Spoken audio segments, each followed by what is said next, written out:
கேட்கும், ஆடல் பாடல் சத்தமும் தோனிக்கும். உன் வீட்டுக்காரன் போதையில தண்டவாளத்துல விழுந்து கிடக்கான், போய் பாரு. எனக்கு ஒரு அவசரமான வேலை இருக்கு, நான் வாரேன். சரிங்க. என்னங்க? ஐயோ, ஜெபம் பண்ணி ஆலோசனையை பெற்றுக்கொண்டு இதன் மூலமாக குடும்பத்தை கட்டும்படிக்கு பெண்கள் பிரயாசப்படுறாங்களே, இதுக்காக தான் நம்ம ஜெபிக்க போகிறோம். குடும்பத்தை கட்டுவதும் இடிப்பதும் பெண்கள் கையில் இருக்கிறது. அவங்க தான் முக்கியமான பங்கு. ஆண்களாலும் நிறைய குடும்பங்கள் பாதிக்கப்படுகிறது உண்மைதான். ஆனால் பெண்கள் எழும்பினா இடிந்து கிடக்கிற குடும்பத்தை கட்டி எழுப்ப முடியும். நீங்கள் உங்கள் கணவரை அற்பமாக எண்ணக்கூடாது. கணவரை மதிக்கணும், நேசிக்கணும், அன்பு பாராட்டணும். கணவருக்கு செய்ய வேண்டிய காரியங்களை எல்லாம் நீங்கள் செய்யணும். செய்து ஆண்டோட நாமத்தை மகிமைப்படுத்தணும்.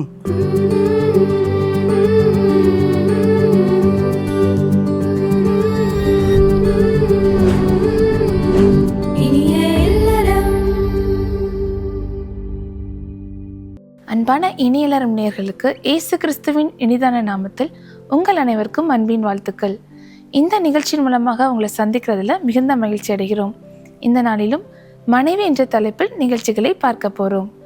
குடும்பம் என்ற கப்பல் வாழ்க்கை என்ற பயணத்தில் சிறப்பாக செல்ல வேண்டுமானால் அந்த குடும்பத்தில் மனைவியின் பங்கு ரொம்பவே முக்கியமானது. ஒரு நல்ல மனைவி கணவனின் பலத்தையும் பலவீனத்தையும் புரிந்து கொண்டு அவரை ஊக்கப்படுத்தி சரியான பாதையில் நடக்க உதவுறாங்க. குடும்பத்தில் பிரச்சனைகளும் போராட்டங்களும் வரும்போது அவற்றை தைரியமாக எதிர்கொண்டு அந்த குடும்பத்தை பாதுகாக்க பாடுபடுறாங்க. மனைவியை கண்டடைகிறவன் நன்மை கண்டடைகிறான் அப்படின்னு பரிசுத்த வேதாகமத்தில் குறிப்பிடப்பட்டிருக்கிறது.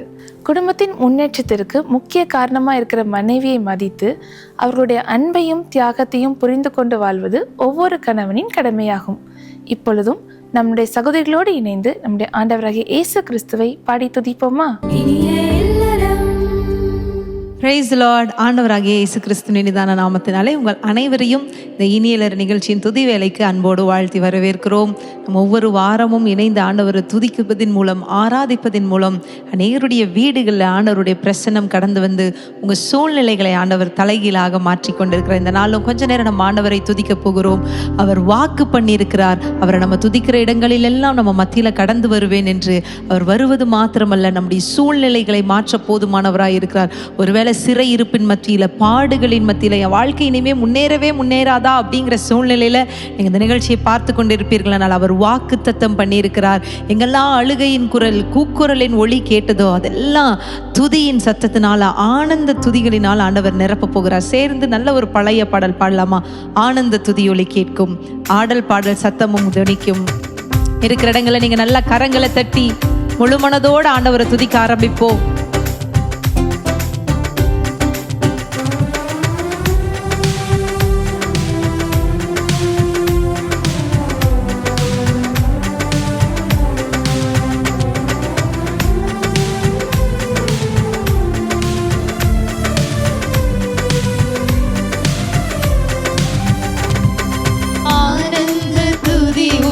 கேட்கும், ஆடல் பாடல் சத்தமும் தோனிக்கும். ஆகாய விண்மீனாய் அவர் ஜனம் பெருகும், ஆண்டவர் வாக்கு பலிக்கும். ஆகாய விண்மீனாய் அவர் ஜனம் பெருகும், ஆண்டவர் வாக்கு பலிக்கும். மகிமைப்படுத்துவேன் என்றாரே,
ஆமென். அவர் வாக்கு தத்தங்களின் தேவன், அவர் சொன்னதை நிறைவேற்றுகிற தேவன். அப்படியே இருக்கிற இடங்களை கண்களை மூடி, ஒருவேளை நீங்க இந்த எல்லாரும் என்ன மறந்துட்டாங்க, மறக்கப்பட்ட சூழ்நிலையில, கைவிடப்பட்ட சூழ்நிலையில, என்னை தேற்றுவார் யாரும் இல்லை, என்னை நேசிக்க யாரும் இல்லை, என் சூழ்நிலையை பார்த்து என்னை பார்த்து பரிதாபப்பட்டு ஒரு வார்த்தை ஆறுதல் சொல்வதற்கு கூட எனக்கு யாருமே இல்லை அப்படிங்கிற சூழ்நிலையில ஒருவேளை இந்த நிகழ்ச்சியை நீங்க பார்த்து கொண்டு இருக்கலாம். துதிக்க முடியாத சூழ்நிலையில, இறுக்கமான சூழ்நிலையில நீங்க இருக்கலாம். நான் ஆண்டவருடைய வார்த்தை உங்களுக்கு நேராக கடந்து வருகிறது. நான் உன்னை விட்டு விலகுவதும் இல்லை, உன்னை நான் கைவிடுவதும் இல்லை, மரண பரியந்தம் உன்னை நான் நடத்துவேன். தகப்பன் வீட்டிற்கு கொண்டு செல்லும் வரைக்கும் நான் நடத்துவேன். ஒருவேளை தண்ணீர்ல நடந்து போறது போல இருக்கலாம், அக்கினியில கடந்து போகிறது போல இருக்கலாம். அதன் மத்தியிலும் நாமும் கூட இருந்து உன்னை தப்புவிக்கிறவராக இருக்கிறேன் என்று வார்த்தையை அனுப்பி ஆண்டவர் இந்த வேளையில் உங்களை பலப்படுத்தி கொண்டிருக்கிறார். எங்களோட இணைந்த ஆண்டவரை ஆராதிக்க எத்தனை பேர் ஆயத்தமா இருக்கிறீங்க? சொன்ன வார்த்தையில பிசகாத தேவன், மாறாத இயேசுவே. ஆமென். நான் ஒருபோதும் உன்னை கைவிடுவதில்லை என்றுரை செய்தேன்.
செய்த தேவனை பார்த்து, ஆண்டவரே நீங்க சொன்னீங்கல்ல நான் கைவிட மாட்டேன் என்று சொன்னீங்கல்ல.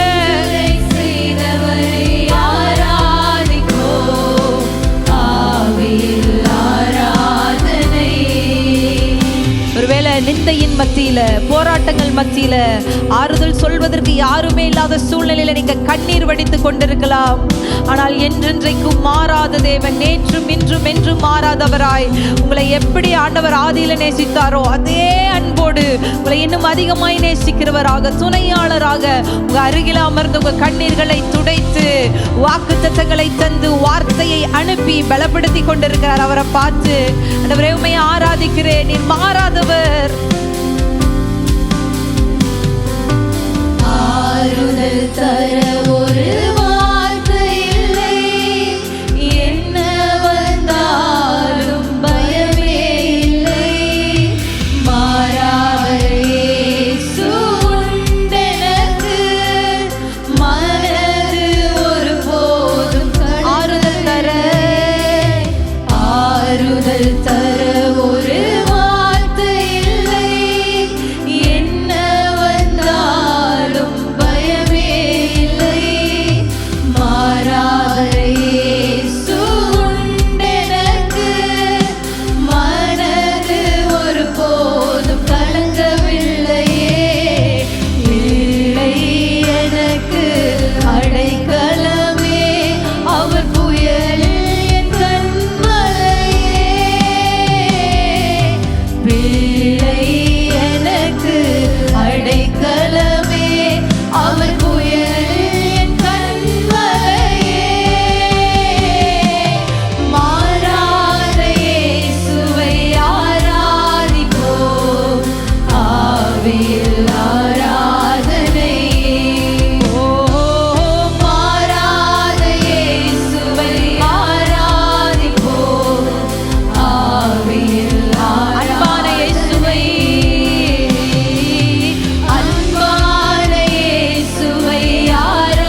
இருதயத்தின் ஆழத்திலிருந்துமே நாங்கள் ஆராதிக்கிறோம். எங்களை விட்டு விலகாதவர், எங்களை கைவிடாதவர், மரண பரியந்தம் எங்களை நடத்துகிறவர், உண்மையே நாங்கள் சார்ந்திருக்கிறோம்.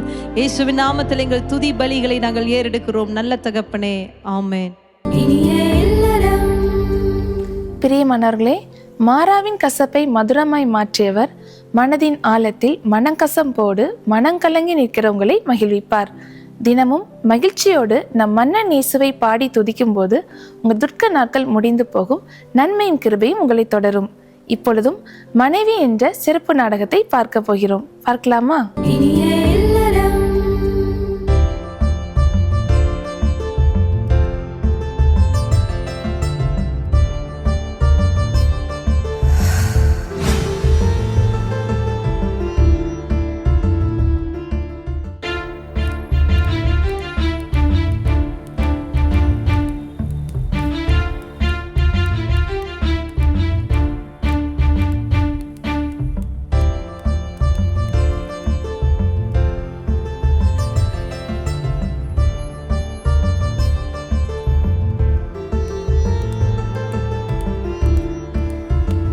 தம்பி, தக்காளி என்ன விலைப்பா? 10 ரூபா கிலோ. 10 ரூபாயா? ஆமா. அப்பனா எனக்கு ஒரு 2 கிலோ கொடுத்துருங்க தம்பி.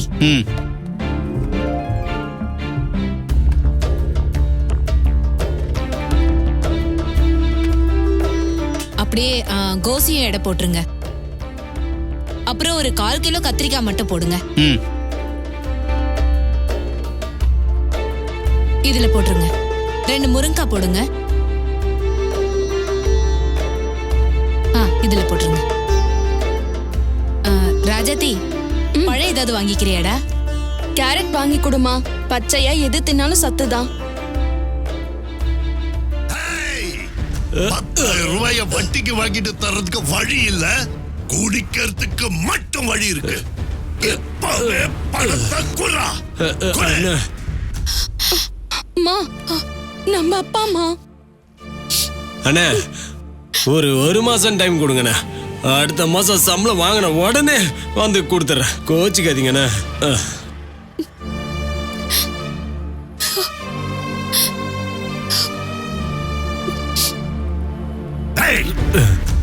சம்பளம் வாங்கின உடனே திருப்பி கொடுத்துருவியா? யாருக்கிட்ட காது குத்துற? பாதி நாள் தானே வேலைக்கு போற, பாதி சம்பளம் தானே வாங்குற. நீ கடன் வாங்கின அத்தனை பேரும் 1ஆம் தேதி கம்பெனி வாசல்ல வந்து நிப்பாங்களே, எப்படா என் பணத்தை தர முடியும்? சத்தம் போடாதீங்கண்ணே. எப்படியாச்சும் 1ஆம் தேதி உங்க பணத்தை கொடுத்துறேண்ணே. அண்ணே, எப்படியாவது 1ஆம் தேதி உங்க கடனை திருப்பி கொடுத்துறேண்ணே. அக்கம் பக்கத்துல எல்லாரும் பாக்குறாங்கண்ணே. வெக்கமா இருக்குண்ணே, விட்டுருங்கண்ணே. வெக்கமா இருக்கா? ரொக்கமா வாங்கும்போது வெக்கமா இல்ல? குடிச்சு குடிச்சு பணத்தை கரைக்கும் போது உனக்கு வெக்கமா இல்ல? என்ன கண்டது ஓடி ஒளியறியே, அப்ப உனக்கு வெக்கமா இல்ல? வெக்கமா? வெக்கம் மானம் கெட்ட பையன். அண்ணே, கோச்சிக்காதீங்கண்ணே.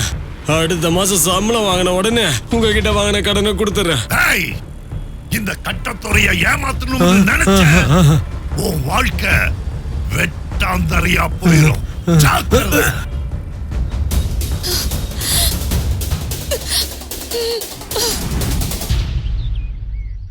அப்பான்னு அவரை சொல்றதுக்கே எனக்கு சங்கடமா இருக்குமா. என் கூட காலேஜ்ல படிக்கிற ஸ்டூடெண்ட்ஸ் எல்லாம் அப்பாவை பத்தி பேசி சிரிக்கும் போது தாங்க முடியாம இறுக்கமா இருக்குமா.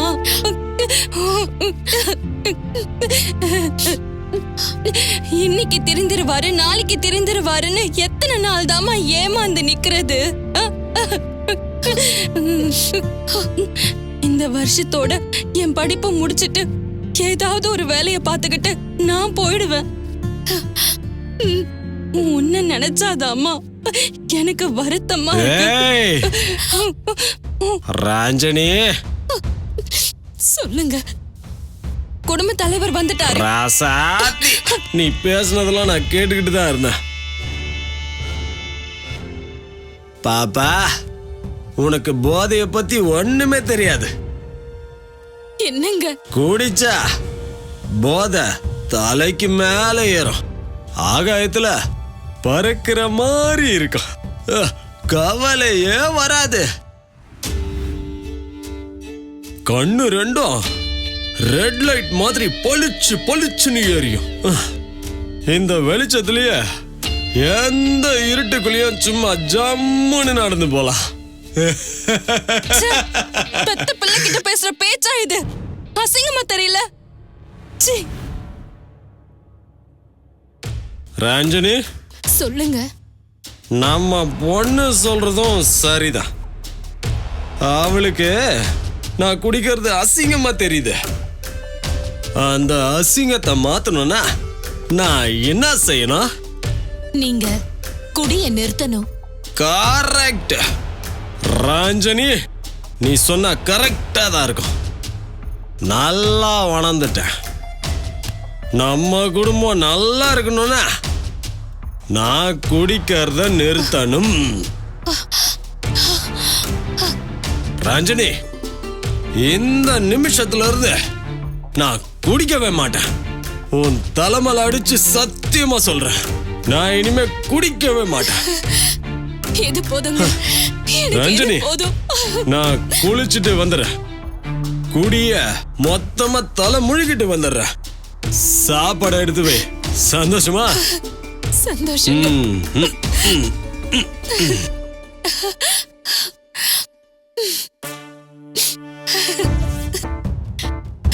ரசதி, ரசதி, என்னம்மா? அப்பா இனி குடிக்கவே மாட்டேன்னு என் தலையில சத்தியம் பண்ணி சொல்லிட்டாருமா. அப்பா தலை மேல சத்தியம். ஆமா, இனிமே குடிக்க மாட்டேன்னுட்டு. பைத்தியக்கார அம்மா. போமா போமா சத்தி, போமா.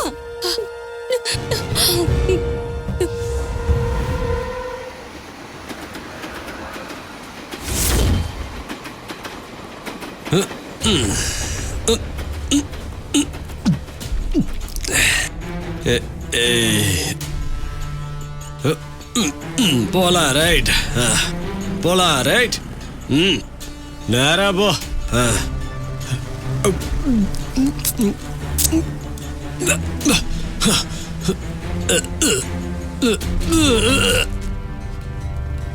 ஏமா நீ இங்கேயா இருக்க? சொல்லுங்கண்ணே. உன் வீட்டுக்காரன் போதையில தண்டவாளத்துல விழுந்து கிடக்கான். போய் பாரு. எனக்கு ஒரு அவசரமான வேலை இருக்கு, நான் வாரேன். சரிங்கண்ணே. என்னங்க?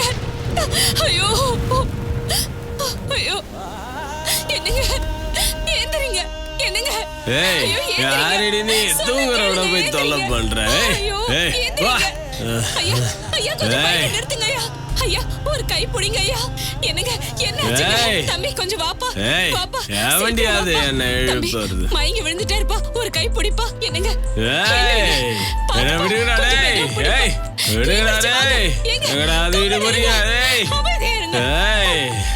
யாரா நீங்க? இருக்கட்டுங்க. என்னங்க எங்க எப்படி பண்றீங்க? ஐயோ, ஆட்டோ ஆட்டோ, நிறுத்துப்பா. அப்பா இவர் போதையில விழுந்து கிடக்குறாரு. என்னது போதையா? நான் எவ்வளவு குடிச்சாலும் ஸ்டேடியா இருப்பேன். உனக்கு புண்ணியமா போகும். யாரா அது? என்ன அசிங்கப்படுத்துறியா நீ? விடுறி. யாரா நீ? யாரு அசிங்கப்படுத்துறீங்க? ரெண்டு பேரும் சேர்ந்து என்ன எங்கடி கூட்டு போறீங்க? ஏறுங்க. யாரு அவன்? வீட்டுக்கு வாடி உன்னை வச்சுக்கிறேன். சொல்லு யார் அவன்? நிறுத்துறா. உனக்கு கொஞ்சம் கூட அறிவில்லம்மா. ஒரு நாளா 2 நாளா எத்தனை நாளா குடிச்சிட்டு எங்கெல்லாமோ விழுந்து கிடப்பாரு.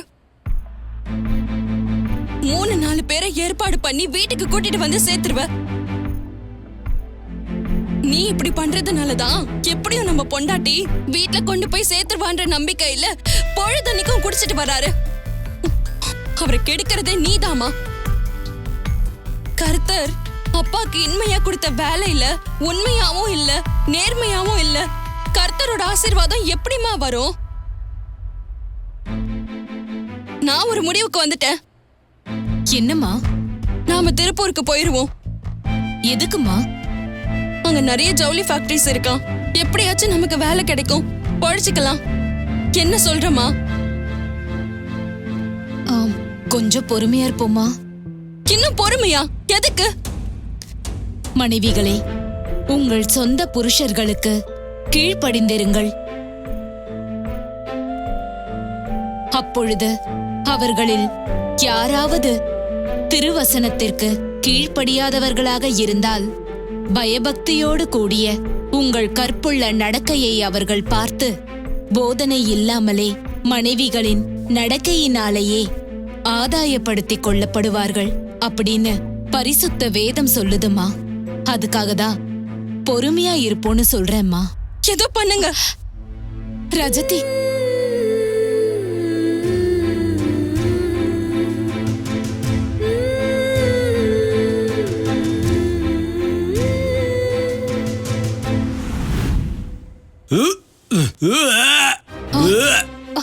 என்னங்க என்னாச்சுங்க?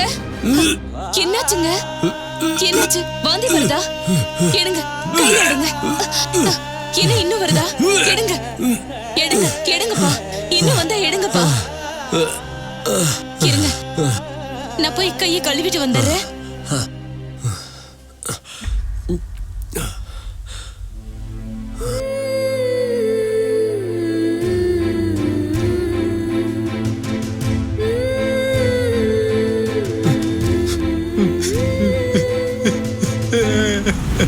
ஏய், நீ எனக்கு அடிமையா வந்த வேலைக்காரிடி. என்னங்க ஆச்சு? என்னங்க ஆச்சு? உன்னை அடிச்சதுல கை முட்டெல்லாம் வலிக்குது. இருங்க, நான் போய் தைலம் எடுத்துட்டு வந்துடுறேன். இருங்க. ஐயோ,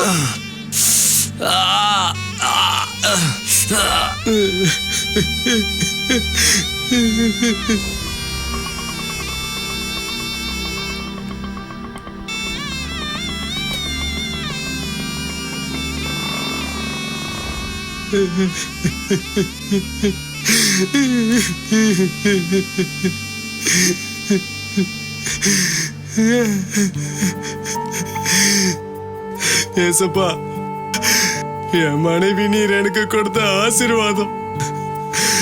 அந்த ஆசீர்வாதத்தை நான் எவ்வளவு அவமானப்படுத்தி இருக்கேன். அசிங்கமா இருக்கு. இப்போ உணர்ந்துட்டயா, சத்தியமா உணர்ந்துட்டேன். அவளோட நடத்த என்ன மனுஷனா மாத்திருச்சியா. இனிமே குடிக்க மாட்டேன். இனிமே குடிக்கவே மாட்டேன்.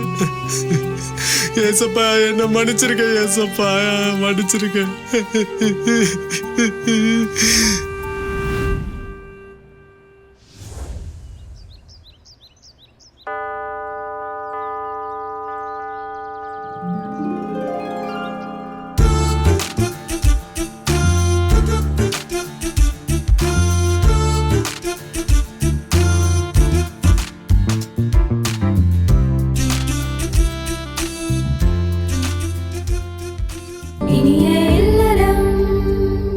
பிரியமானவர்களே, நாடகத்தை பார்த்தீங்களா? பிரயோஜனமாக இருந்துச்சா? இப்பொழுதும் ஆலோசனை நேரம். நீங்கள் கடிதங்கள் மூலம் எங்களிடம் கேட்டுக்கொண்ட கேள்விகளுக்கு சகோதரி அவர்கள் சிறப்பு ஆலோசனைகளை கொடுப்பார்கள். அதன் பின்பு நாம் ஜெபிக்க போகிறோம். ஆலோசனை நேரத்தை கவனமாக பாருங்கள். நிச்சயமாக தேவன் உங்களோடு பேசி உங்கள் மனதில் எழும்பும் கேள்விகளுக்கு பதில் கொடுத்து உங்களை ஆசீர்வதிப்பார். கிறிஸ்துவுக்குள் பிரியமானவர்களே, உங்கள் ஆலோசனை நேரத்துக்கு உங்களை வரவேற்பதிலே நாங்கள் ரொம்ப சந்தோஷப்படுகிறோம். இன்றைக்கி நம்ம என்ன ஆலோசனை நம்ம பெற்றுக்கொள்ள போகிறோம் அப்படின்னு சொன்னால், ஒரு சகோதரி கடிதம் எழுதியிருக்காங்க. தன்னோட வாழ்க்கையில் நடந்த ஒரு சம்பவத்தை நான் உங்களுக்காக வாசிக்கிறேன். நீங்கள் கேட்குறீங்களா? எனக்கு திருமணமாகி பல ஆண்டுகள் ஆகிறது. எனக்கு 4 பிள்ளைகள் உண்டு. 2 பிள்ளைகளுக்கு திருமணம் ஆகிவிட்டது. 2 பிள்ளைகளுக்கு திருமணம் ஆகவில்லை. பேரன் பேத்திகளும் எனக்கு உண்டு. இந்நிலையில் என் கணவருக்கு என்னுடன் திருமணம் நடப்பதற்கு முன்பே ஒரு தவறான தொடர்பு ஒன்று இருந்திருக்கிறது. ஆனால் இந்த விஷயம் எனக்கு தெரியாது. நீண்ட நாட்களுக்கு பிறகு ஒரு திருமண வீட்டில் அந்த பெண்ணை சந்தித்திருக்கிறார்கள் என் கணவர். அந்த பெண்ணும் என் வீட்டுக்கு சில நேரங்களில் வந்து போவது உண்டு. இப்பொழுது அந்த தொடர்பு நீடித்து கொண்டிருக்கிறது. அந்த பெண்ணோடு அடிக்கடி ஃபோனில் தொடர்பு கொண்டு இருக்கிறார்கள். என்னுடைய பிள்ளைகள் மருமகன்களுக்கு தெரிந்தால் அவர்கள் மீது வைத்திருக்கிற மரியாதை போய்விடும். எங்களுக்கு சமுதாயத்தில் நல்ல மதிப்பும் மரியாதையும் உண்டு. 2 பிள்ளைகளுக்கு இன்னும் திருமணம் ஆகாத சூழ்நிலையில் எனக்கு இந்த சம்பவத்தை கேட்டு என்ன செய்வது என்று தெரியவில்லை. திருமணமான பிள்ளைகளிடமும் சொல்ல முடியல. என் மனதில் வைத்து கொண்டு கண்ணீர் வடித்து கொண்டு இருக்கிறேன். ஏனென்றால் அவர்கள் வீட்டிலும் பிரச்சனை உண்டாகும். என்னால் சந்தோஷமாக சமாதானமாக இருக்க முடியவில்லை. நான் என்ன செய்வது என்று எனக்கு தெரியவில்லை. நீங்கள் ஜெபித்து ஆலோசனை கொடுங்கள். இந்த சகோதரி எழுதியிருக்காங்க, திருமணமாயிட்டு ரொம்ப நாள் பிள்ளைகள் பேரப்பிள்ளைகள் எல்லாம் எடுத்துட்டாங்க. அவங்க கணவர் திருமணத்துக்கு முன்னால் ஒரு தவறான தொடர்பில், அவரோட வாலிப காலத்தில் இருந்த ஒரு தொடர்பு, இவங்களுக்கும் கல்யாணம் ஆகிட்டு அவங்களுக்கும் கல்யாணம் ஆகிட்டு இப்போ 2 குடும்பம். இவங்க எங்கேயோ திருமண வீட்டில் 2 பேரும் மறுபடியும் சந்திக்கிறதுக்கு ஒரு வாய்ப்பு உண்டாயிருக்குது. அதுலேருந்து ஃபோனில் காண்டாக்டில் இருக்கிறாங்க. இந்த சகோதரி கடிதம் எழுதி எனக்கு என்னோடய காரியத்தை குறித்து இப்போது பிள்ளைகள்லாம் பெருசாகி பேரம்பேத்தியெல்லாம் எடுத்து வேலையெல்லாம் முடிச்சு ரிட்டையர்டெல்லாம் ஆன காலங்களில் இந்த ஒரு சம்பவம் நீடிக்கிறதுங்கும்போது யாராலையும் ஏற்றுக்கொள்ள முடியுமா? முடியாது தான். இந்த சம்பவத்தை ஏற்றுக்கொள்ள முடியாது. ஆனாலும் ஒரு மனைவியாக இருக்கிற இவங்க எனக்கு என்ன செய்கிறது, எனக்கு என்ன பண்ணுறது, மருமகன் வீட்டில் இருக்கிறாங்க, திருமண வயதில் பிள்ளைங்க இருக்காங்க, மாப்பிள்ளை வீட்டுக்காரங்க வரணும். அப்போ நான் இந்த சூழ்நிலையில் நான் என்ன முடிவெடுக்கணும், எப்படி வாழணும் அப்படின்னு கேட்டிருக்கிறாங்க. சரியா? ஒரு நல்ல முடிவு. முதலாவது மனைவி அப்படின்றவங்க, மனைவி அப்படின்னா எப்போ அந்த மனைவிங்கிற ஸ்தானம் வருதுன்னா ஒரு குடும்ப பொறுப்பு வரும்போது தான் அவங்க மனைவியாக்கப்படுகிறாங்க. இப்போது வசனத்தில் என்ன சொல்லப்பட்டிருக்குன்னா, நல்ல மனைவி வீட்டை கட்டுகிறாள், புத்தி உள்ள மனைவி, புத்தி உள்ள ஸ்திரீ வீட்டை கட்டுகிறாள், மனைவியை கண்டடைகிறவன் நன்மையானதை கண்டடைகிறான் என்று வேதத்தில் எழுதப்பட்டிருக்குது, பைபிளில் எழுதப்பட்டிருக்கு. அப்போ மனைவியானவங்க, புத்தி உள்ளவங்க வீட்டை கட்டணும். இடிக்கிற சம்பவங்களும் வரும், அது பிரிஞ்சு போகிற சம்பவங்களும் சூழ்நிலைகளும் வரும். ஆனால் ஒரு புத்தி உள்ள மனைவிக்கு தான் பொறுப்பும் அதிகம். ஏன்னா கணவனுக்கு மனைவியாக இருக்கணும், பிள்ளைகளுக்கு தாயாக இருக்கணும், மாமனார் மாமியாருக்கு மருமகளாக இருக்கணும், மருமகளுக்கு மாமியாராக இருக்கணும். நிறைய பொறுப்புகள் இந்த மனைவி அடைஞ்ச பிறகு தான் பொறுப்புகள் அதிகமாக கூடுது. குடும்பத்தில் நிறைய காரியங்களை அட்ஜஸ்ட் பண்ணி அந்த குடும்பத்தை கட்டி கொண்டு போகிற ஒரு பொறுப்பு, மிகப்பெரிய பொறுப்பு ஒரு பெண்ணுக்கு இருக்குது. இந்த இடத்துல இந்த சகோதரி செய்த காரியம் பாருங்கள். தன்னோட கணவர் இப்படி வந்தோடனே கணவர் இடத்துல சண்டை போடலை, பிரிஞ்சு போகணும்னு நினைக்கல, பிள்ளைகள்கிட்ட போய் சொல்லலை. எவ்வளோ காரியங்கள், ஒரு நல்ல குணம் இல்லை. நம்ம பாருங்கள், இந்த கடிதத்துலேருந்தே நம்ம தெரிந்து கொள்ள வேண்டிய விஷயம். இன்றைக்கி நாம் அப்படி சொல்லாதனால கணவர் இப்படி ஒரு பிரச்சனைக்குள்ளே மாட்டிக்கிட்டாரு அப்படின்னு சொல்லிட்டு தாய் வீட்டில் போய் அந்த காரியத்தை அங்கே சொல்கிறது. ஆனால் அவங்க இங்கே பேசுறது, இவங்க அங்கே பேசுறது, எத்தனையோ வாக்குவாதங்கள். நான் என் பிள்ளைய நல்லா வச்சுக்குவீங்க, நான் கல்யாணம் கட்டிட்டேன், சரி தவறு நடந்துட்டு ஏற்றுக்கொள்ள முடியாது தான். ஆனால் வாழணுமே, குடும்பத்தை காத்து கொள்ளணுமே, பிள்ளைங்க இருக்காங்களே, பிள்ளைகளோட எதிர்காலம் என்ன, அவங்க நம்ம பிரிஞ்சு போயிட்டா நம்ம எதிர்காலம் என்ன, யோசிக்கிறதே இல்லை. ஆனால் இவங்க என்ன செஞ்சுருக்காங்க, கர்த்தருடைய ஆலோசனையை கேட்குறாங்க. முதலாவது அவங்க என்ன செய்கிறாங்கன்னா, கர்த்தருடைய ஆலோசனை, தேவ ஆலோசனையை நாடி நான் என்ன செய்யணும் அப்படின்னு சொல்லி கேட்குறாங்க. என் பிள்ளைகள் இருக்கிறாங்க, தலை வளர்ந்த பிள்ளைங்க, என் அவங்களுக்கு மாப்பிள்ளை வீட்டுக்காரங்க வரணும், திருமணமான பிள்ளைகள், மருமகன், அந்த குடும்பம் பிரிஞ்சு போகக்கூடாது.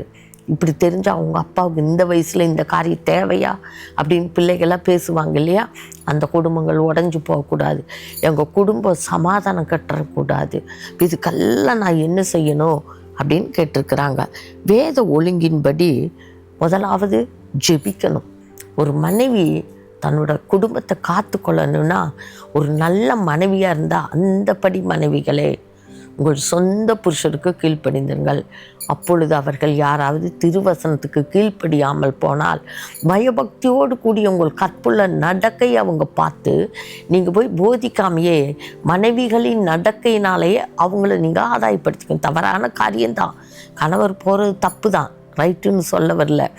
இந்த சம்பவத்தை, இந்த வசனத்தை எங்கே எழுதிருக்குதுன்னா 1 பேதுரு 3ஆம் அதிகாரம் முதல் 3 வசனங்களில் எழுதப்பட்டிருக்குது.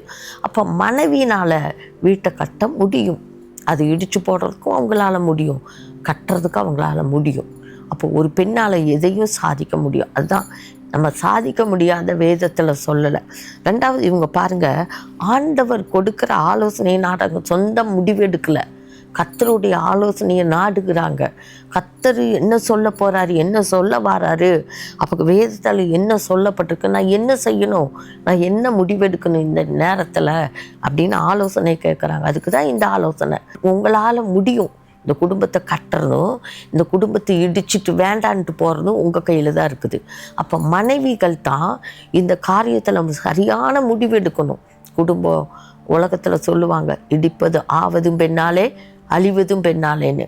அப்போ ஒரு பெண்ணு நினச்சா ஒரு குடும்பத்தை வாழ வைக்கவும் முடியும், தாழ வைக்கவும் முடியும். அப்போ நம்ம கையில் தான் எல்லாமே இருக்குது. அப்போ இந்த சகோதரி பாருங்கள், அப்படி ஆண்டவர் இடத்துல ஆலோசனை கேட்குறாங்க. 2வது தன்னோட புருஷன் தப்பு செய்கிறாரு தான். ஆமாம், இல்லைன்னு சொல்லலை. ஆனால் புருஷனை பற்றி வெளியே சொன்னாங்களா, யாருக்கிட்டவாது சொன்னாங்களா, தன் குடும்பத்துக்குள்ளேயே சொன்னாங்களா? இல்லை, அவங்க சொல்லவே இல்லை.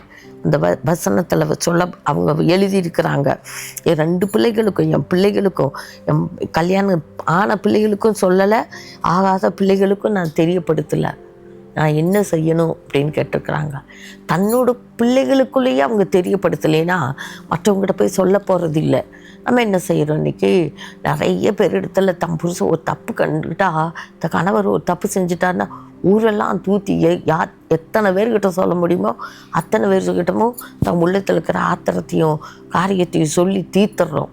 நல்லதில்லை, அப்படி சொல்லக்கூடாது.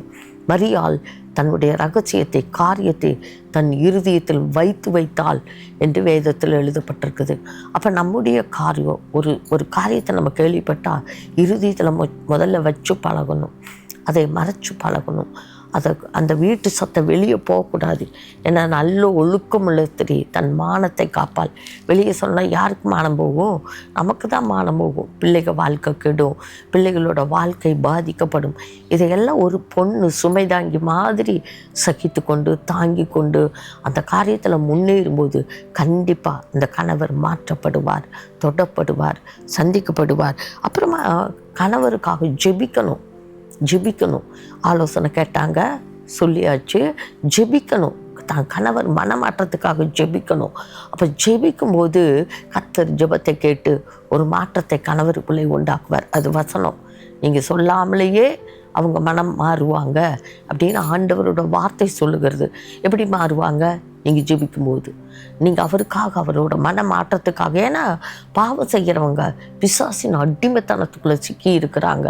அப்போ ஆண்டவரை அறிந்த பெண்கள் தன்னோட அடிமைத்தனத்துக்குள்ள இருக்கிற கணவருக்காக ஜெபிக்கும்போது அவங்களுக்குள்ள ஒரு நல்ல மனமாற்றத்தை கர்த்தர் உண்டாக்குவார். இன்றைக்கு இந்த சகோதரி இப்படி கேட்டிருக்கிறாங்க. அப்போ ஆண்டோட சமூகத்தில் இப்படி நீங்கள் ஜெபிக்கணும். ஆண்டவருடைய காரியத்தில் மற்ற காரியங்களுக்கு தெரியப்படுத்தக்கூடாது. தேவ ஆலோசனையை பெற்றுக்கொள்ளணும். ஆண்டவரிடத்தில் ஆண்டவருக்கு பிரியமானபடி தன்னோட கணவருக்கு எடுத்து சொல்லணும். அப்படி சொல்லி நம்ம ஜெபிக்கும் போது கர்த்தர் நல்ல மாற்றத்தை குடும்பத்துக்குள்ளே உண்டாக்குவார். ஜெபம் பண்ணுவோமா? இப்போ நம்ம எதுக்காக ஜெபிக்க போகிறோம் அப்படின்னு சொன்னால், இந்த மனைவி எவ்வளோ அழகாக கடிதம் எழுதி ஆலோசனை கேட்டாங்க பார்த்தீங்களா? இப்படி இருக்கிற மனைவிமார்களுக்காக நம்ம ஜெபிக்க போகிறோம். தன் குடும்பத்தை கட்டி அந்த காரியத்தை வெளிக்காட்டாமல் தங்கள் இருதயத்தில் வச்சுக்கிட்டு தேவ ஆலோசனையை பெற்றுக்கொண்டு குடும்பம் உடைந்து போகாமல் பாதுகாக்கப்படுவதற்காக அவங்க பட்ட பிரயாசங்கள் இது. இந்த மாதிரி பெண்கள் எழும்பி குடும்பத்தை பாதுகாப்பாக காத்துக்கொள்ளணும். அப்போ அதுக்காக நம்ம ஜெபிக்க போகிறோம். இன்னொரு காரியம் என்னென்னா, சத்ரு தந்திர திட்டமாக உள்ளே புகுந்து இப்படி பாவ காரியங்களை உணர்த்தி நடத்தி அப்படியெல்லாம் கொண்டு போகிறான். அப்போ இதுக்கெல்லாம் இடம் கொடுக்காம ஜெபம் பண்ணி ஆலோசனையை பெற்றுக்கொண்டு இதன் மூலமாக குடும்பத்தை கட்டும்படிக்கு பெண்கள் பிரயாசப்படுறாங்களே, இதுக்காக தான் நம்ம ஜெபிக்க போகிறோம். அப்போது சகோதரி உங்களுக்காக, இப்படிப்பட்ட பெண்களுக்காக இன்றைக்கி ஏதோ ஒரு காரியத்தில் கண்ணீர் விட்டுட்டு அழுதுகிட்டு எனக்கு என்ன பண்ணுறதுனே தெரியல அப்படின்னு சொல்லிட்டு இருக்கிறீங்களே, இன்றைக்கி உங்களுக்காக தான் இந்த ஜெபம். சகோதரி ஜெபம் பண்ணுவாங்க, நீங்களே எங்களோடு கூட இணைஞ்சு ஜெபிக்க போகிறீங்களா? ஆண்டவரோட சமத்தில் ஜெபிப்போம். தகப்பனே, இந்த நல்ல வேலைக்காக உம்மை நன்றியோடு நாங்கள் உம்மை துதிக்கிறோம், உம்மை ஸ்தோத்தரிக்கிறோம். அப்பா, அருமையான ஆண்டவரே, குடும்பத்தில் இந்த மனைவிகளுக்காக அப்பா நாங்கள் ஜெபிக்க இருக்கிறோம். இந்த வேலையை ஆண்டவர் ஆசீர்வதித்து தாங்க. ஒவ்வொரு குடும்பத்தின் மனைவிகளையும் உங்கள் கரத்தில் நாங்கள் ஒப்புக்கொடுத்து ஜெபிக்கிறோம். அப்பா, அந்த நாட்களில் ஆண்டவரே கணவனுடைய ஆண்டவரே தவறான அந்த தொடர்பின் நிமித்தமாக கண்ணீரோடு கூட ஆண்டவரே இருக்கிற அந்த குடும்பங்களை அவங்க கரத்தில் நாங்கள் ஒப்புக்கொடுத்து ஜெபிக்கிறோம். அப்பா, ஆண்டவரே கணவருடைய அந்த செயல்பாட்டை அறிந்த மனைவியானவள் ஆண்டவரே அதை அப்பா துற்றி தெரியாதபடி, பிறரிடத்துல போய் தெரியப்படுத்தாதபடிக்கு தன்னுடைய இருதயத்தில் வைக்கக்கூடிய அந்த கிருபையை என் ஆண்டவர் கொடுங்க ராஜா. முதலாவது அப்பா அவங்க பாதபடிக்கு ஓடோடி வரணும் ஆண்டவரே. கண்ணீரோடு கூட தேவ சமூகத்தில் அதை தெரியப்படுத்தி ஜெபிக்கக்கூடிய ஆண்டவரே அப்பா ஜெபிக்கக்கூடிய அந்த கிருபையை நீங்கள் கொடுங்க. தேவ ஆலோசனையை பெற்றுக்கொள்ளக்கூடிய அந்த கிருபையை ஆண்டவர் ஒவ்வொரு மனைவிக்கும் கொடுக்கும்படிக்கு நாங்கள் ஒப்புக்கொடுத்து ஜெபிக்கிறோம் ஐயா. ஆண்டவரே, புத்தியுள்ள ஸ்திரீயாய் இருந்து ஒவ்வொரு மனைவியும் தன்னுடைய குடும்பத்தை கட்டணும் ஆண்டவரே. அப்பா, அந்த கிருபையை ஆண்டவர் ஒவ்வொரு மனைவிக்கும் தருவீராக ராஜா. குடும்பத்தை கட்டுகிற பெண்ணாய் இருக்கணும் ஐயா, அதை உடைத்து போடுகிற மகளாய் அல்ல. ஞானமாய் நடந்து கொள்ளணும், ஞானமாய் பேசணும். எல்லா கிருபைகளையும் ஒவ்வொரு மனைவிக்கும் என் ஆண்டவர் கொடுப்பீராக. பொல்லாத பிசாசு ஆண்டவரே இந்த நாட்களில் குடும்பங்களுக்குள்ள புகுந்து குடும்பங்களுக்குள்ள சமாதானத்தை கெடுத்து, ஒரு மனதை அன்பு ஐக்கியத்தை கெடுத்து குடும்பங்களுக்குள்ள பிரிவினையை கொண்டு வர போராடுகிற அந்த பிசாசை இயேசுவின் நாமத்தில் நாங்கள் எதிர்த்து ஜெபிக்கிறோம். அப்பா, பிசாசுக்கு எதிர்த்து நில்லுங்கள், அப்பொழுது அவன் உங்களை விட்டு ஓடி போவான்னு சொன்னீங்க. அந்த வார்த்தையின்படி இந்த நாட்களிலே குடும்பங்களுக்குள்ள பிரிவினையை கொண்டு வர எத்தனிக்கிற அந்த பிசாசின் கிரியைகள் முற்றிலுமாய் அழிக்கப்படணும் இயேசுவின் நாமத்தினால. குடும்பங்கள் ஆண்டவரே அது ஒரு நாளும் பிரியக்கூடாது. குடும்பம் ஒன்றிணைந்து சமாதானமாக இருக்கணும். பெண் குடும்பத்தை கட்டணும் ஆண்டவரே. சகலத்தையும் தாங்கி சகித்து அந்த குடும்பத்தை கட்டுகிற அந்த ஞானத்தின் ஆவினால் நிரப்புங்க. அதற்கு தேவையான இயேசுவின் அன்பு ஒவ்வொரு மனைவியின் இருதயத்தையும் நிரப்பும்படிக்கு உங்கள் கரத்தில் ஒப்பு கொடுத்து ஜெபிக்கிறோம் ஐயா. உங்கள் அன்பினால் நீங்கள் நிரப்பி இருங்க ஆண்டவரே. அப்பா, இந்த காரியங்களை எல்லாம் எதிர்கொள்வதற்கு வேண்டிய அந்த ஞானம், அந்த பலன், அந்த கிருபை மனைவிகளுக்கு என் ஆண்டவர் தருவீராக ராஜா. ஒரு நாளும் பிரிந்து போகக்கூடாது, ஒரு நாளும் பிறரிடத்துல தூற்றி திரியக்கூடாது. மரியாளை போல இருதயத்தில் வைத்துக்கொண்டு தேவ ஆலோசனை பெற்று தேவ சமூகத்தில் ஜெபித்து கண்ணீரோடு கணவனுக்காய் ஜெபித்து அவனை மனம் திரும்ப பண்ண ஆண்டவரை ஜெபித்து அவனை ஆதாயம் பண்ணி கொள்ளக்கூடிய அந்த கிருபையை ஆண்டவர் ஒவ்வொரு மனைவிக்கும் தருவீராக ராஜா.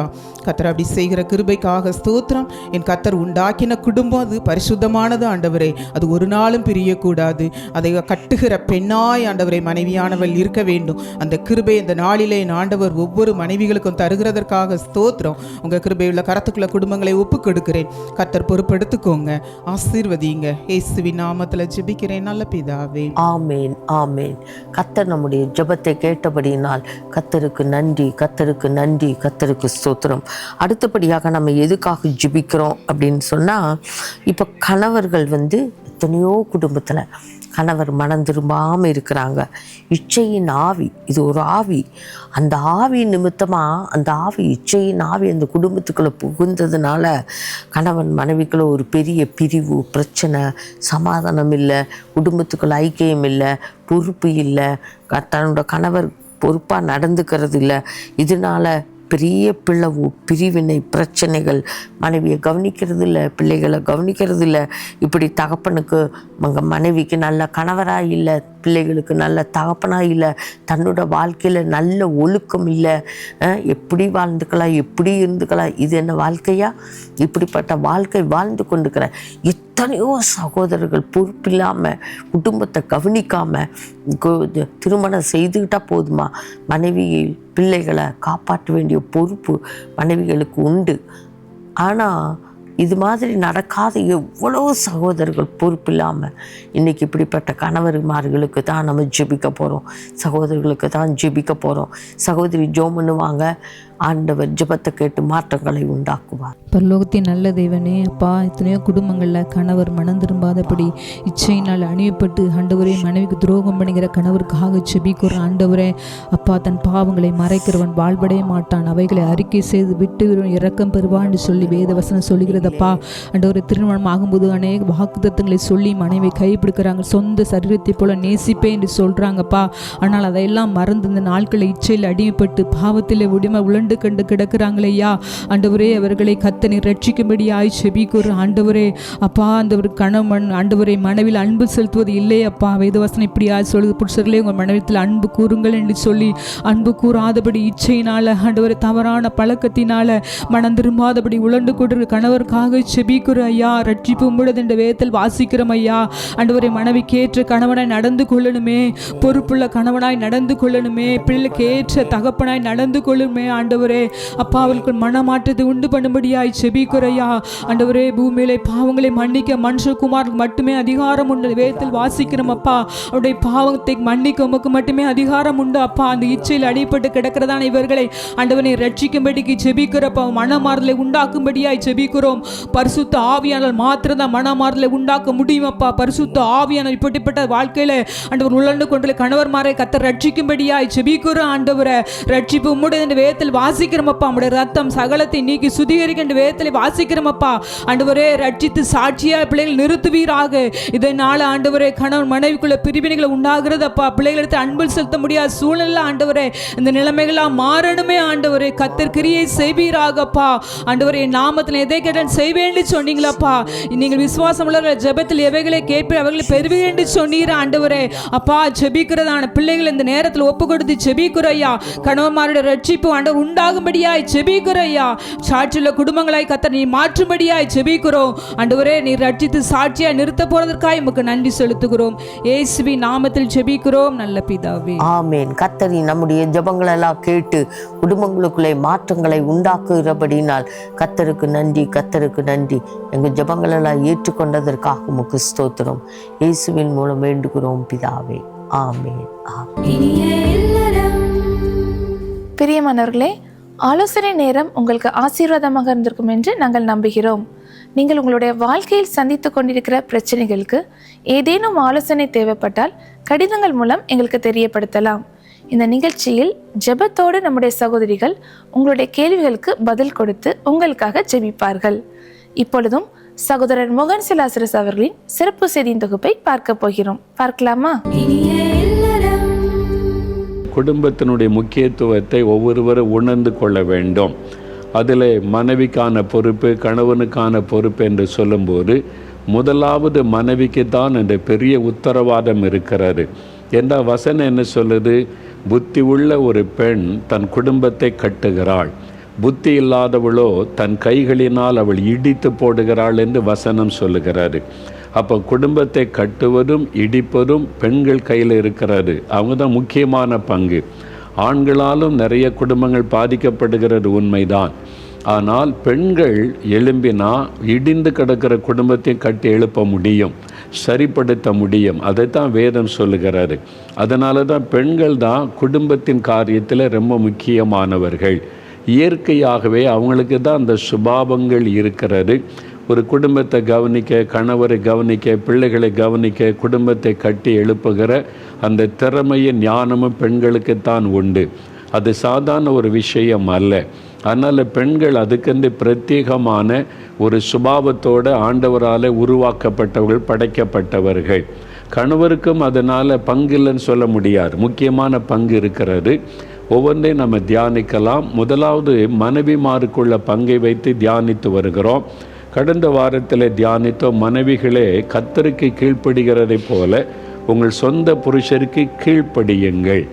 இது நிறைய பேருக்கு கசப்பாக இருக்கும். மனைவிக்குன்னா கீழ்ப்படியணுமா, நாங்கள் என்ன அடிமையா என்று. கீழ்ப்படிவது என்பது அடிமைத்தனமே இல்லை. முதலாவது நம்ம அதை விளங்கி கொள்ளணும். ஒரு மனைவி புருஷனுக்கு கீழ்ப்படிந்தால் அடிமைத்தனம் என்ற தவறான செய்தியை சிலர் பரப்பி கொண்டே இருக்கிறாங்க. அது உலக மக்கள் சில அமைப்புகளை வைத்து கொண்டு நாங்கள் அடிமை கிடையாதுன்னு. யார் அடிமையாக இப்படி சொல்லப்படவும் இல்லை. ஒரு மனைவி புருஷனுக்கு கீழ்ப்படிந்திருப்பது அடிமைத்தனம் அல்ல. அப்படின்னா என்னது அப்படின்னு கேட்டிங்கன்னா, வேத புஸ்தகத்தில் ஒரு வசனம் வாசிங்க. 1 பேதுரு 3:5-6 இப்படியே பூர்வத்தில் தேவனிடத்தில் நம்பிக்கையாயிருந்த பரிசுத்த ஸ்திரீகளும் தங்களுடைய புருஷர்களுக்கு கீழ்ப்படிந்து தங்களை அலங்கரித்தார்கள். வசனம் இவ்வளோ அழகாக சொல்லுது பார்த்தீங்களா. ஆண்டவர் சொல்கிறாரு, பூர்வத்தில் அந்த நாட்களில் பெண்கள் தன்னுடைய புருஷருக்கு கீழ்ப்படிந்து தங்களை அலங்கரித்தார்கள். புருஷனுக்கு கீழ்ப்படிவது என்பது பெண்களுக்கான ஒரு அலங்காரம். நம்ம அப்படியே பியூட்டி பார்லர் போய் அழகுப்படுத்திட்டு வரோம்ல, எவ்வளோ நேரம் நிற்குன்றீங்க? வெயிலில் போனால் அரை மணி நேரத்தில் மேக்கப்பெல்லாம் கலைஞ்சி அலங்காரம் போய்விடும். உண்மையான அலங்காரம் கீழ்ப்படி தான் பெண்களுக்கு அழகு. அது ஒரு அழகு என்று வேதம் சொல்லுகிறார். ஒரு புருஷனுக்கு மனைவி கீழ்ப்படிந்திருந்தால் அது அடிமைத்தனம் அல்ல, அது ஒரு அழகு. அதான் உண்மையான அலங்காரம் என்று வேதம் சொல்லுகிறது. அடுத்த வசனம் பாருங்க. அந்தபடியே சாராள் ஆபிரகாமை ஆண்டவன் என்று சொல்லி அவனுக்கு கீழ்ப்படிந்திருந்தாள். ஆபிரகாம் சாராள், ஆபிரகாமின் தேவன் என்று பாட்டு பாடுறோம்ல, ஆபிரகாமை முன்வைத்து ஜெபிக்கிறோம்ல, அந்த குடும்பம் எப்படி இருந்ததா? சாராள் ஆபிரகாமை ஆண்டவன் என்று சொல்லி கீழ்ப்படிந்திருந்தாள். அவள் புருஷனுக்கு கீழ்ப்படிந்திருந்தாள் என்று வேதம் அழகாய் சாட்சி கொடுக்கிறது. அதுதான் ஒரு குடும்பத்துக்கு அழகு, குடும்பத்துக்கு ஆசீர்வாதம். ஒரு கணவன் மனைவி இருந்தால் அந்த கணவனுக்கு மனைவி கீழ்ப்படிந்திருக்க வேண்டும். அது ஒரு அலங்காரம், அது ஒரு ஆசீர்வாதம் என்பதாக வேதம் சொல்லுகிறது. என்ன வசனத்தின்படி மனைவிகள் புருஷனுக்கு கீழ்ப்படிந்திருக்க வேண்டும். அப்போதான் அந்த குடும்பம் சரியாக கட்டப்படும். பிரியமானவர்களே, சகோதரர் மோகன் சிலாசரஸ் அவர்களின் சிறப்பு செய்தியின் தொகுப்பு உங்களுக்கு மிகவும் ஆசீர்வாதமாக இருந்திருக்கும் என்று நாங்கள் நம்புகிறோம். இப்பொழுதும் கவனமாக கர்த்தருடைய வார்த்தை கேளுங்க. நிச்சயமாக தேவன் உங்களோடு பேசி உங்களை ஆசீர்வதிப்பார். கர்த்தரும் இரட்சகருமாகிய இயேசு கிறிஸ்துவின் இனிதான நாமத்தில் உங்கள் யாவருக்கும் இந்த இனிய இல்லற நிகழ்ச்சி மூலமாக நான் உங்களை வாழ்த்தி வரவேற்கிறேன். தேவன் தாமே இந்த நிகழ்ச்சி மூலமாக உங்களோடு பேசி உங்களை ஆஸ்வதிப்பாராக. இனிய இல்லறத்தின் நிகழ்ச்சியின் மூலமாக அநேக குடும்பங்கள் ஆண்டவர்களை கட்டப்பட்டு வருகிறது. அநேக குடும்பங்களுக்குள்ளே தேவ சமாதானம், சந்தோஷம் கடந்து செல்கிறதை நாங்கள் அறிந்து கொள்ள முடிகிறது. குடும்பங்கள் சாட்சியாக இருக்கிறதையும் நாங்கள் அறிந்து கொள்ள முடிகிறது. எனக்கு அருமையானவர்களே, தேவன் தாமே இந்த நிகழ்ச்சி மூலமாக உங்களோடு பேசி உங்களை ஆஸ்வதிப்பாராக, உங்களோட குடும்பங்களை ஆசீர்வதிப்பாராக, உங்களோட பிள்ளைகளை ஆசீர்வதிப்பாராக. தேவன் உங்களோட வாழ்க்கையிலே பெரிய காரியங்களை செய்வாராக.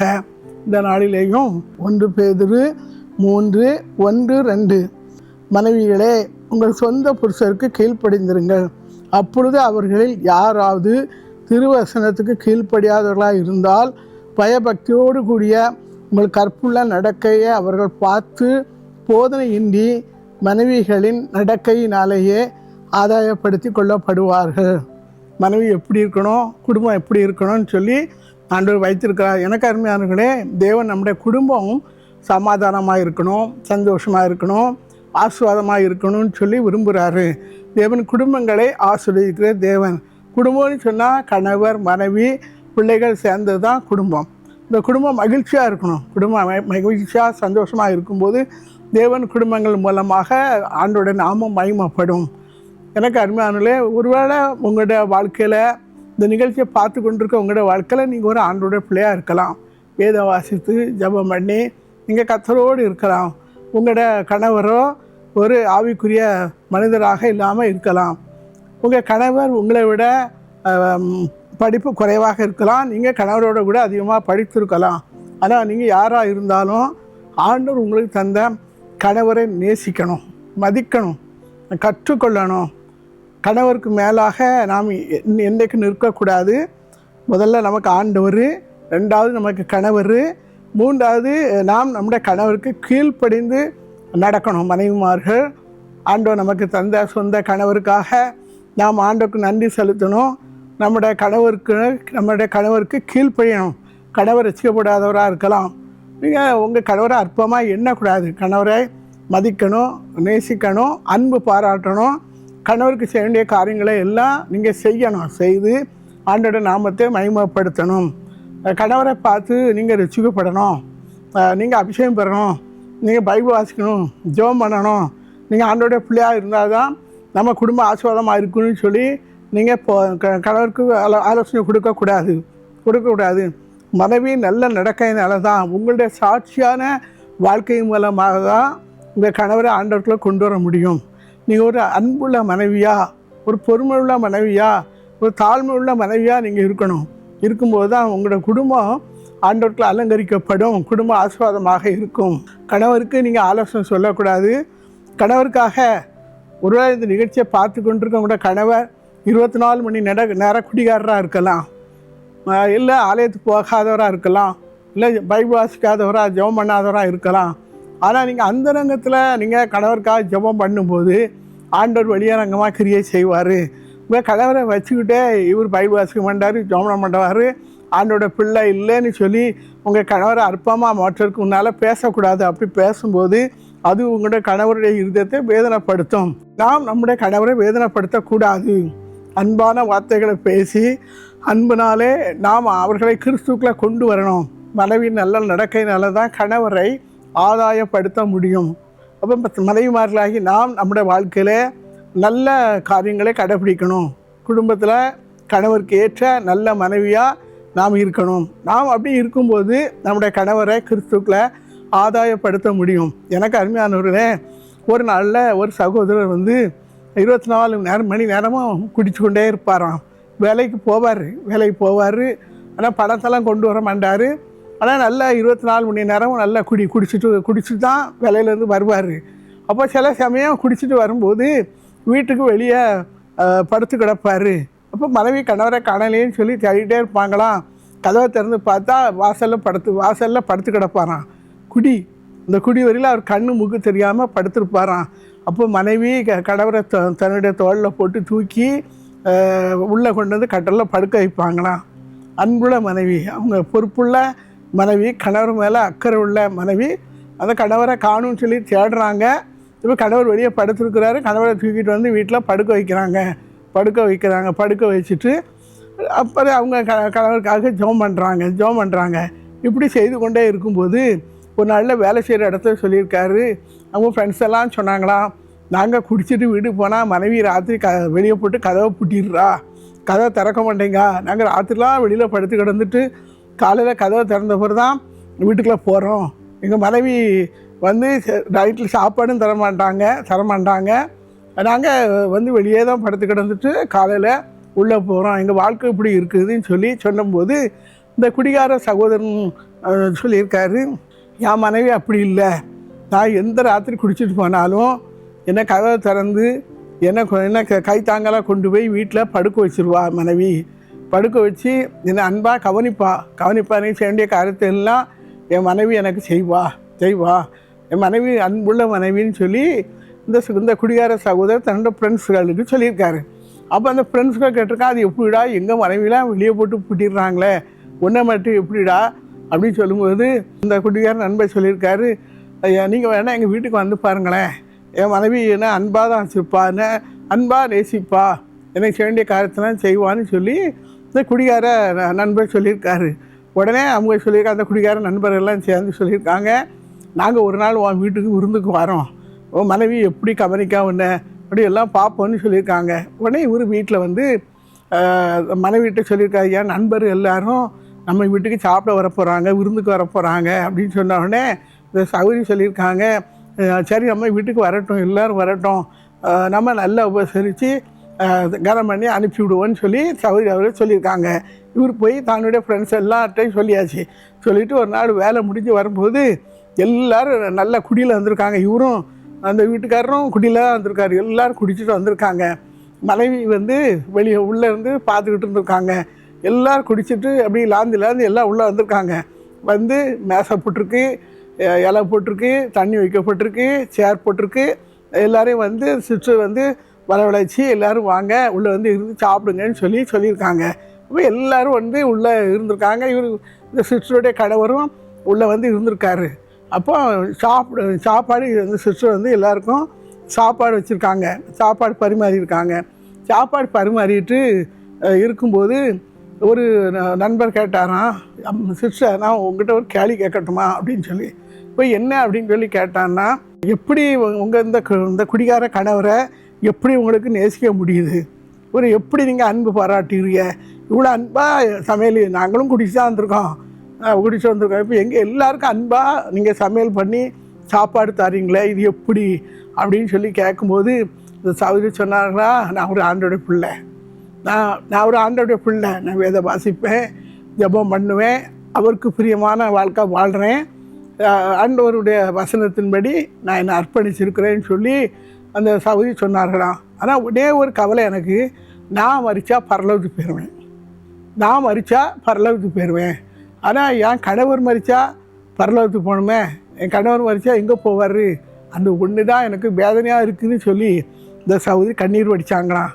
எனக்கு வேறு ஒன்றும் இல்லை, அவர் ஆத்மா பரலோகத்துக்கு வரணும், ஏன்னா நான் ஒரு ஆண்டோட பிள்ளையாக இருக்கிறேன் அப்படின்னு சொல்லி இந்த சகோதரி சொன்னாங்களாம்.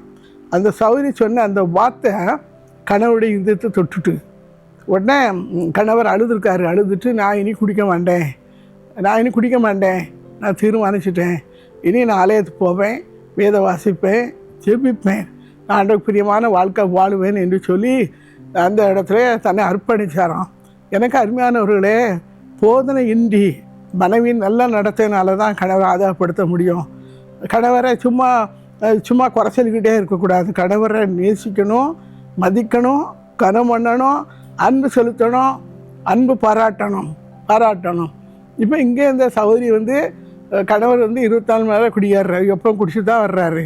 ஆனால் அவரை நேசித்து அவரை உபசரித்து இப்போ பாருங்கள், அவர் சொல்லிட்டாரு நான் இனி ஆண்டோட பிள்ளையாக இருப்பேன்னு சொல்லி ஒரு ஆத்மாவை ஆண்டோட்டில் ஆதாயப்படுத்திட்டாங்க. எனக்கு அருமையானவர்களே, மனைவிமார்களாக நாம் நம்முடைய கடவுள் மேலே எரிச்சல், கோபம் வச்சுக்கிட்டு எப்போ பார்த்தாலும் சண்டை போட்டுக்கிட்டு பேசிக்கிட்டு இருக்கக்கூடாது. கணவரை குறை சொல்லிக்கிட்டே இருக்கக்கூடாது. கணவரை அற்பமாக எண்ணவே கூடாது. இப்போ நம்ம போதனை இன்றி நம்ம கணவருக்கு ஆலோசனை கொடுக்கவே கூடாது, கணவருக்கு போதனை பண்ணவே கூடாது. நம்மளை பார்த்து அவங்க திருந்தணும், ஆண்டவரில் வரணும். கிறிஸ்துவின் அன்பு நமக்குள்ளே காணப்படணும். பெண்களாகி நமக்குள்ளே கிறிஸ்துவின் அன்பு காணப்படும் போது நம்முடைய கணவர் ஆண்டோடைய பிள்ளையாக மாறுவார்கள். எனக்கு அருமையானவர்களே, ஒரு சகோதரன் என்னை பார்க்க வந்திருந்தாங்க. அப்போது நான் அவர்கள்ட்ட கேட்டேன், நீங்கள் பைபிள் வாசிப்பீங்களா, ஜெபம் பண்ணுவீங்களா? ஜெபம் பண்ணுறதுக்கு தான் வந்திருந்தாங்க. கேட்டேன். அவங்க சொன்னாங்க, என் மனைவி ஊழியத்தில் இருக்கால, அவள் ஜெபம் பண்ணுவா, அந்த ஜெபம் எனக்கு பாதுகாப்பாக இருக்கும்னு சொன்னா. இல்லை, உங்களுக்கு ஒரு ஆத்மா இருக்குல்ல, அப்போ நீங்கள் பைபிள் வாசிக்கணுங்களா, ஜெபம் பண்ணணுங்களா அப்படி சொன்னான்னா, எனக்கு ஹார்ட் அட்டாக் வந்துச்சு, டாக்டர் பழைக்க வேண்டான்னு சொல்லி சொன்னாங்க. மனைவி ஜெபத்தை கேட்டு ஆண்டவர் எனக்கு ஹார்ட் அட்டாக்லேருந்து அற்புதமாக சுகம் கொடுத்தாரு. என் மனைவியுடைய ஜெபம், அவர் சொல்கிறாரு என் மனைவியுடைய ஜெபம் அப்படின்னு சொல்லி. நான் இப்போ மெதுவாக வேதத்தை வாசிக்கிறேன், ஜெபம் பண்ணுறேன், கோயிலுக்கு போகிறேன், இப்போ ஆண்டோடைய பிள்ளையா நான் மெதுவாக மாறிக்கிட்டு இருக்கேன்னு சொன்னாங்க.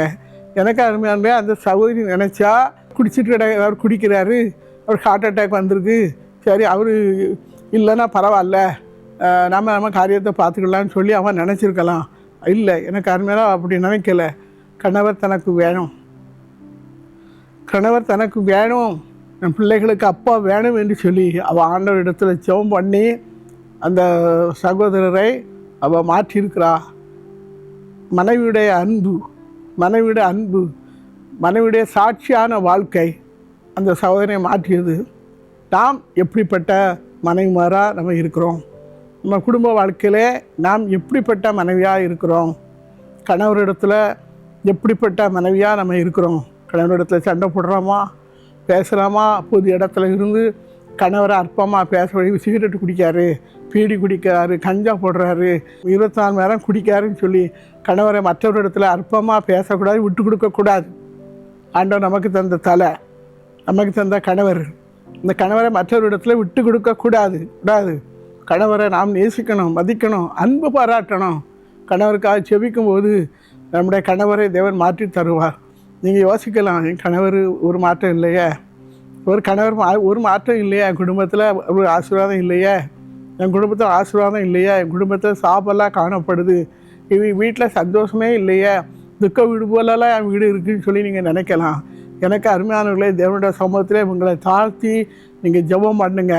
தேவன் உங்களுடைய கணவன்மார்களை ரட்சித்து தருவார், அபிஷேகம் பண்ணி தருவார்.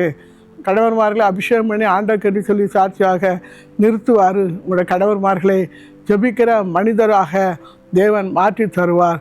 எத்தனையோ குடிகாரர்களை தேவன் மாற்றுவாரா? எத்தனையோ குடிகாரர்கள் அவருடைய மனைவியுடைய ஜெபத்தை கேட்டு ஆண்டவர் மாற்றுகிறாரா? ஆண்டவர் உங்களுடைய ஜெபத்தை கேட்டு உங்களுடைய கணவன்மார்களை ரட்சித்து தருவார், அபிஷேகம் பண்ணி தருவார்.